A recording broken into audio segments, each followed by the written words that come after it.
कल्पना करा, हजारो नाही तर लाखो वारकरी आणि त्यांच्या मुखी एकच नामघोष, ज्ञानोबा तुकाराम, माऊली माऊली माऊली माऊली. आणि त्या भक्तिसागराच्या मध्यभागी सुरू होतो वाखरीचा थरारक गोल रिंगण सोहळा. असं म्हणतात की वारी म्हणजे फक्त प्रवास नाही, तर तो श्रद्धेचा, समर्पणाचा आणि विठ्ठल भक्तीचा उत्सव आहे.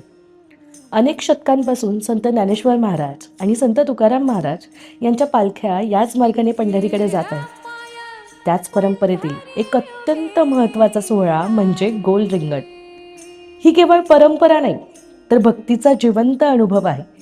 आज आपण या दिव्य सोहळ्याचा इतिहास, त्यामागची श्रद्धा आणि वाखरीतील भक्तिमय वातावरण अनुभवूया.